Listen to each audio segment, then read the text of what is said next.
Now, I know everyone's going to be freaking out with this week's episode of Classroom of the Elite, mainly because a character who is very bubbly, very friendly, who seemed to be the type of very cliche girl who just wants to be friends with everyone, did a 180 and showed her true colors. And don't get me wrong, that's an unexpected twist for myself, but the stuff that really stood out within this episode is actually the stuff revolving around the points and really enforcing the idea that within this school, everything can be bought if you have the right currency. See, within the real world, I mean, it's very clear that most people can be bought. Like, there's very few people in this world that they don't have a limit, that you couldn't offer them an amount of money that they wouldn't pretty much sell their soul. And I like how this series is very much paralleling the real world, but using it within the school setting, like with how they have to work together. But in this case, they're literally able to stop a student from being expelled because they buy a point so that he would have 40% to pass his test. I mean, granted, it cost 100,000 points, and it did take two of our characters, our main character as well as Horikita, but still,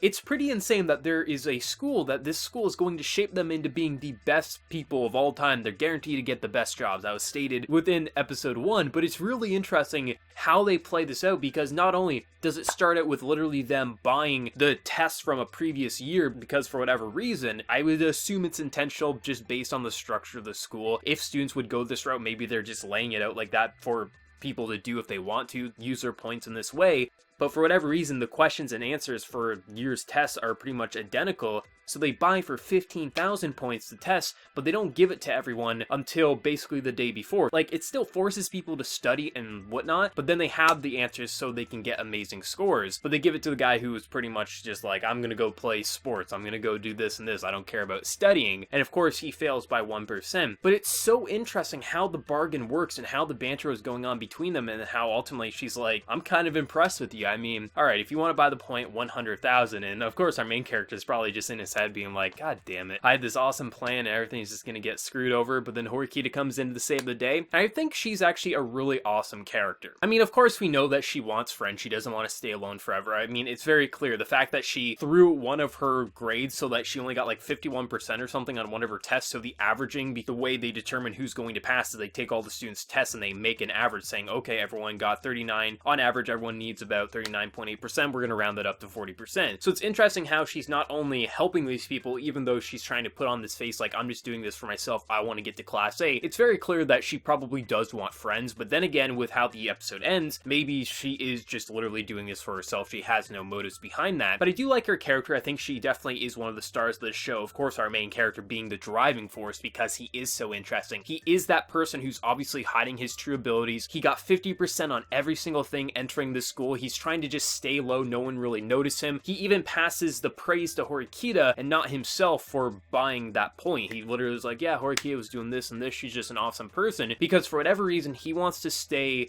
down below. He wants to seem like an average guy, not overly smart, not overly stupid. He just wants to seem average. And that's going to be a really interesting factor, learning why he's like that. If he had some sort of trouble past because he was so special that screwed him over, so now he wants to be a nobody, that's going to be really interesting. But I do think it's very interesting how he does pass all the praise, because he could have been the most popular guy for doing that, but instead shifts it all over to Horikita, which then shatters who this other girl truly is. I mean, I've seen enough light novel anime and things like that to see characters like these bubbly personalities not go sick and twisted. So I actually did buy into the fact that she was just a normal, cheerful girl who wanted to be everyone's friend. Maybe she had a couple of things that she's hiding, but I didn't think she was gonna go split personality or just hiding her true personality. So that was unexpected, especially because I saw no one in the past 2 reviews mention this within the comments, so I wasn't thinking of that. I did see some people on Reddit being like, I knew this, I called this, I knew exactly this was happening. I never saw anyone in my comments, so I never personally saw that. I bought into that was just who she was. I knew the school was very different, especially with the point system and our main character, but I never really thought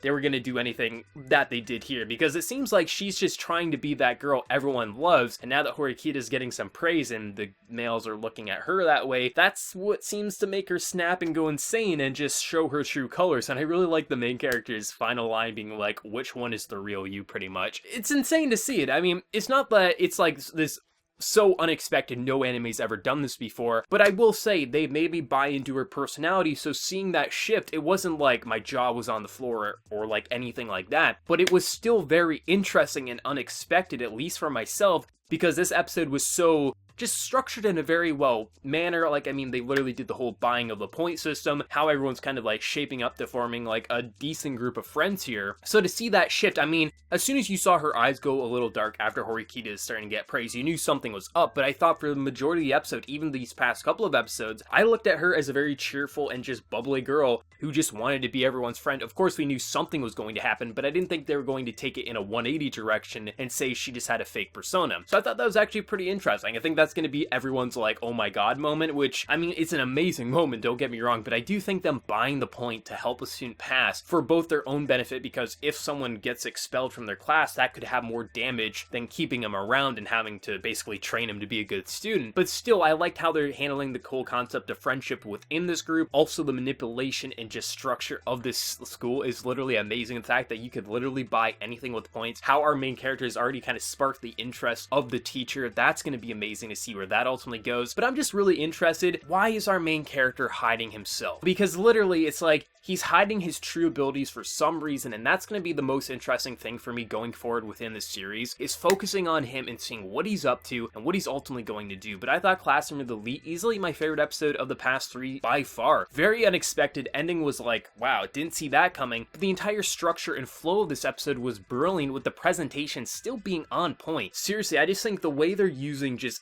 visuals with audio cues, the very eerie messages that start off at the very beginning of each episode, which I think is highlighting our main character and just his mental thoughts and his thought process. I think that's why they're going that route of kind of being kind of cryptic with what they're saying at the beginning of each episode on the chalkboard. There's just so much to really like, and easily this is becoming one of my favorite shows of the season, and I think if it can continue on this path, have a decent enough stopping point, this easily could be my anime of the season. But let me know your thoughts down in the comment section below. What did you think of the twist at the end? What did you think of them being able to buy a point to keep a student in and not get expelled for failing his test? I thought this was a great episode, but let me know your thoughts down in the comment section below. And before I leave, smack that like button to show your support. If you're new to the channel, be sure to subscribe. So until next time, everyone, please take care and have a good one.